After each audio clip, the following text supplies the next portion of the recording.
Hi friends, welcome to our channel. ఈరోజు notification చాలా మంచి నోటిఫికేషన్. ఈ వీడియోని ఎక్కడ స్కిప్ చేయకుండా వీడియోని ఎండ్ వరకు చూడండి. అలాగే ఈ వీడియోకి మినిమం 50 లైక్స్ అయితే కోరుకోవడం జరుగుతుంది. కాబట్టి ప్రతి ఒక్కరు కూడా లైక్ చేయడం మాత్రం మర్చిపోద్దు. లైక్ చేయడం వల్ల నాకు ఎంతో బూస్ట్ అండ్ ఎంకరేజ్మెంట్ ఇచ్చినట్టుగా ఉంటుంది.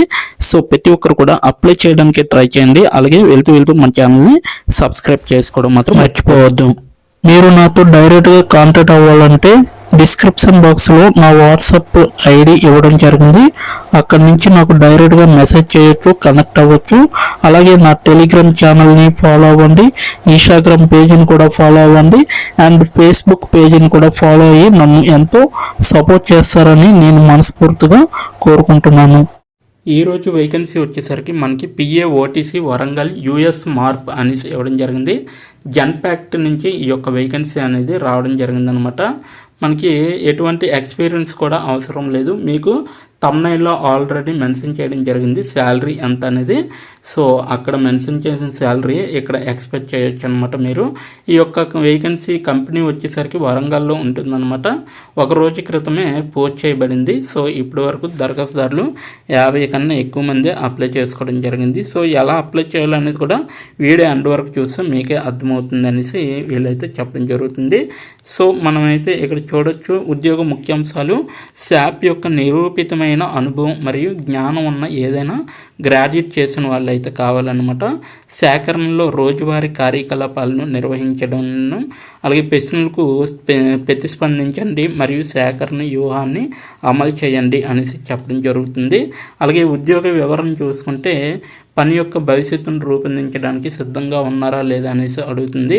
అలాగే జన్పాక్ట్లో మేము మార్పుకు అనుగుణంగా మారడమే కాదు, దాన్ని నడిపించే వాళ్ళు కూడా AI మరియు డిజిటల్ ఆవిష్కరణలు మరియు పరిశ్రమలను పునరుద్ధరించడానికి మరియు ఆ బాధ్యతను ముందుకు తీసుకెళ్ళడానికి జన్పాక్ట్ యొక్క AI గిగా ఫ్యాక్టరీ మా పరిశ్రమ మొదటి యాక్సిలేటర్ ప్రపంచ సంస్థల తెలివిగా పనిచేయడానికి, వేగంగా అభివృద్ధి చెందడానికి మరియు స్థాయిలో పరివర్తన చెందడానికి అధునాతన సాంకేతిక పరిష్కారాలను ఎలా స్కేలింగ్ చేస్తున్నామో ఒక ఉదాహరణ. పెద్ద స్థాయి నమూనాల నుండి ఏజెంట్ AI వరకు కూడా మా పురోగతిని పరిష్కారాలను కంపెనీలను అత్యంత సంక్లిష్టమైన సవాళ్ళను పరిష్కరిస్తారు.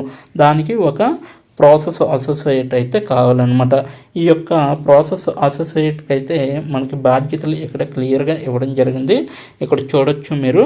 ఈ పాత్రలో మీరు SLAలను నిర్వహిస్తూనే రోజువారీ కార్యకలాపాలను నిర్వహించాల్సి ఉంటుందన్నమాట. అలాగే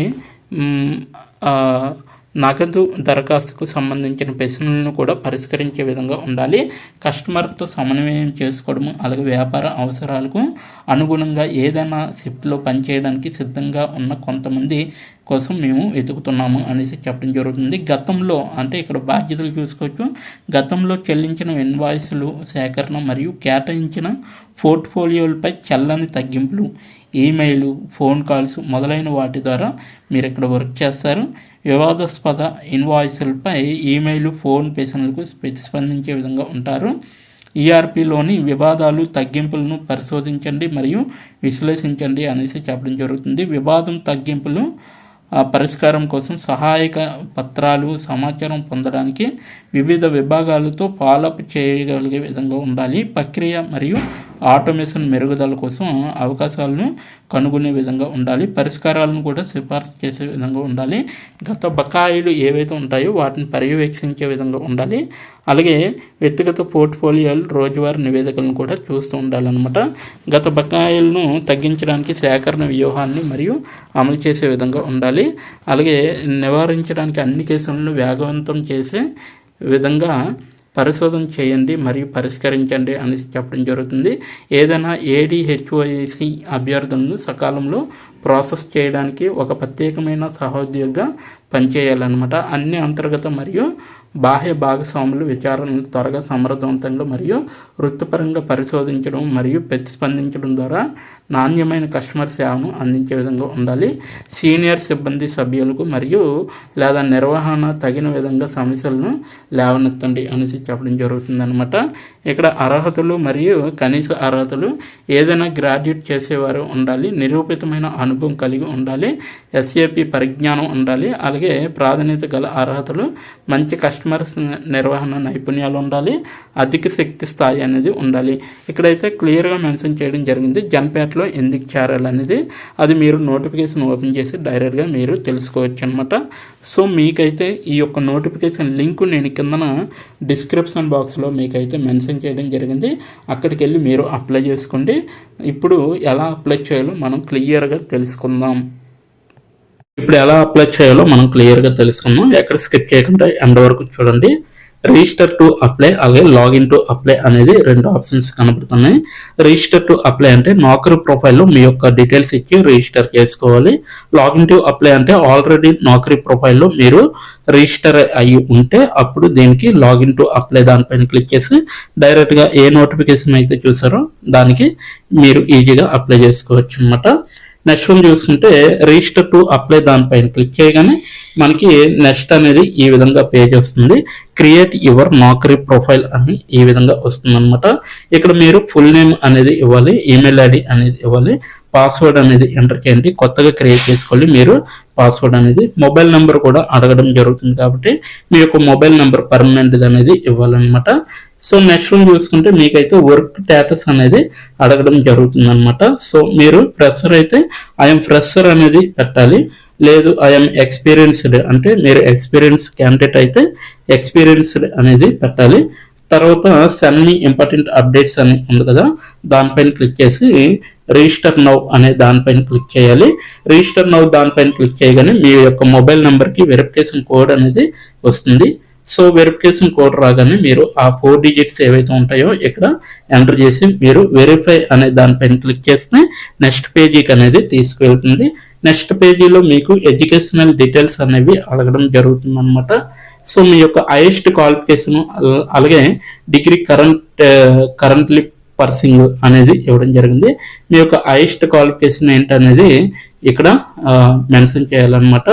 ఇక్కడ దాని మీద క్లిక్ చేయగానే మీ యొక్క హైయెస్ట్ క్వాలిఫికేషన్ అనేది సెలెక్ట్ అవుతుంది. దాని తర్వాత సేవ్ అండ్ కంటిన్యూ దానిపైన క్లిక్ చేయగానే నెక్స్ట్ పేజీకి తీసుకెళ్తుంది. మీ యొక్క కోర్స్ అనేది సెలెక్ట్ చేసుకోవాలి. అంటే మీరు దేంట్లో అయినా ఏది సెలెక్ట్ చేసినా, గ్రాడ్యుయేషన్ సెలెక్ట్ చేసినా, 10th 12th ఇది సెలెక్ట్ చేసిన కూడా మీ యొక్క కోర్స్ అనేది అడగడం కామన్ అనమాట. సో మీరు ఏం చదివారు అనేది కూడా ఇక్కడ మెన్షన్ చేసి సేవ్ అండ్ కంటిన్యూ దానిపైన క్లిక్ చేయండి. అలాగే నెక్స్ట్ చూసుకుంటే కోర్స్ టైప్ మీరు ఫుల్ టైం చేశారా, పార్ట్ టైం చేశారా, లేకపోతే డిస్టెన్స్లో చేశారా అనేది అడగడం జరుగుతుంది. సో మీరు రెగ్యులర్గా చేస్తే మీరు ఫుల్ టైమ్ లేదా పార్ట్ టైంగా మీరు మెన్షన్ చేయాలన్నమాట. సో స్పెషలైజేషన్ అనేది అడగడం జరుగుతుంది. మీరు ఎటువంటి కోర్స్ తీసుకున్నారు అనేది మీరైతే మెన్షన్ చేయాలి. అలాగే మీ యొక్క యూనివర్సిటీ నేమ్ అనేది సెలెక్ట్ చేసి ఇక్కడ ఎంటర్ చేయండి, లేదా మీ కాలేజ్ నేమ్ కూడా ఎంటర్ చేయండి. ఓకేనా. నెక్స్ట్ చూసుకుంటే స్టార్టింగ్ ఇయర్ ఎప్పుడు జాయిన్ అయ్యారు, అలాగే పాసింగ్ ఇయర్ ఎప్పుడు రిలీవ్ అయ్యారు అనేది కూడా మీరు ఇయర్తో సహా ఎంటర్ చేయండి. అలాగే మీ యొక్క జనరల్ సిస్టమ్ అంటే గ్రేడింగ్ సిస్టమ్ అనేది సెలెక్ట్ చేసుకొని మీరైతే మీరు ఎంటర్ చేసి మెన్షన్ చేయండి. సో గ్రేడింగ్ మీకు అప్పట్లో ఎలా ఉండేది అనేది కూడా మెన్షన్ చేసి సెలెక్ట్ చేసి నెక్స్ట్ దానిపైకి వెళ్తే మీకు కీ స్కిల్స్ అంటే మీకు ఏ స్కిల్ అయితే వచ్చో అక్కడ టైప్ చేసి మీరు మెన్షన్ చేసినా పర్వాలేదు. లేదనుకుంటే ఇక్కడ కొన్ని ఆప్షన్స్ ఇచ్చారు కదా, ఆ ఆప్షన్స్ కూడా క్లిక్ చేసి ఎంటర్ చేస్తే పర్వాలేదు అనమాట. తర్వాత మీకు సేవ్ అండ్ కంటిన్యూ దానిపైన క్లిక్ చేసి మీరైతే నెక్స్ట్ పేజీకి వెళ్ళొచ్చు అనమాట. నెక్స్ట్ పేజీలో మీ యొక్క రెజ్యూమ్ హెడ్లైన్ ఏ విధంగా ఉండాలి అనేది ఇక్కడ అడగడం జరుగుతుంది. ఇక్కడైతే 2 ఆప్షన్స్ అనేవి ఇవ్వడం జరిగింది. సో 2 ఆప్షన్స్ పైన క్లిక్ చేయగానే మనకి నెక్స్ట్ ఈ విధంగా అయితే మీకు రావడం జరుగుతుంది. 2 ఆప్షన్స్ పైన నేను క్లిక్ చేయడం జరిగింది. సో మీకైతే అక్కడ క్లిక్ చేస్తే చాలు ఆ బాక్స్లో మీకు ఎంటర్ అవ్వడం అనేది జరుగుతుంది. డైరెక్ట్గా మీరు అప్లై చేసుకోవచ్చు అనమాట. ఓకేనా. నెక్స్ట్ ఈ విధంగా అది అయిపోగానే నెక్స్ట్ మీకు ప్రిఫర్డ్ వర్క్ లొకేషన్, సో మీరు ఎక్కడ వర్క్ చేయాలి అనుకుంటున్నారు అనేది కూడా ఇవ్వండి. రిమోట్ అయితే రిమోట్ అనేసి పెట్టియండి డైరెక్ట్ గా, ఇక్కడ ఆ ఆప్షన్ కూడా ఇవ్వడం జరిగింది. నెక్స్ట్ మీకు శాలరీ ఎక్స్పెక్టేషన్స్ ఎంతవరకు మీరు ఎక్స్పెక్ట్ చేస్తున్నారు అని చెప్తే మీకు అటువంటి జాబ్స్ మాత్రమే చూపెట్టడం అనేది జరుగుతుంది అనమాట. సో దానిపైన కూడా మీరు క్లిక్ చేసి ఎంతవరకు 3 lakhs అయితే 3 lakhs, లేదా 6 lakhs అయితే 6 lakhs పర్ యానం అనేది ఉంటుంది అనమాట. నెక్స్ట్ జెండర్ అనమాట, మీరు మేల్ అయితే మేలు, ఫీమేల్ అయితే ఫీమేల్, ట్రాన్స్జెండర్ అయితే ట్రాన్స్జెండర్, ఇది సెలెక్ట్ చేసి ఫైనల్గా మీరు సబ్మిట్ చేయాలన్నమాట. ఓకేనా, సబ్మిట్ చేయాలి. సో సబ్మిట్ చేయగానే మీకు నెక్స్ట్ ఈ విధంగా అయితే రావడం జరుగుతుంది అనమాట. సో ఇక్కడ చూడొచ్చు, hi Sangam Reddy, the recruiter needs some profile information, also your profile will be updated with the details that your provide అనేసి ఇవ్వడం జరిగింది. మీరు ఏదైతే అప్లోడ్ రెజ్యూమ్ అనేది అప్లై చేయమంటుంది. సో మీరు కానీ రెజ్యూమ్ కానీ అప్లోడ్ చేస్తే మీకు నెక్స్ట్ పేజీకి తీసుకెళ్తుంది అనమాట. ఏ జాబ్కైనా అప్పుడు మీరు అప్లై చేసుకోవాలి. సో ఇదనమాట మొత్తం అప్లయింగ్ ప్రాసెస్ అనమాట. సో ఎవరైతే అప్లై చేయాలనుకుంటున్నారో ఈ విధంగా ఫాలో అయ్యి మీరు ప్రతిదీ కూడా ఎంటర్ చేసి మీ యొక్క డీటెయిల్స్ ఇచ్చి మీరు డైరెక్ట్గా అప్లై చేసుకోవచ్చు. ఎటువంటి జాబ్కైనా ఇలాగే ప్రాసెస్ ఉంటుంది నౌకరీ ప్రొఫైల్లో అయితే. సో ఇదనమాట ఇప్పటి వరకు వీడియోని వాచ్ చేసినందుకు చాలా థ్యాంక్స్ ఫర్ వాచింగ్.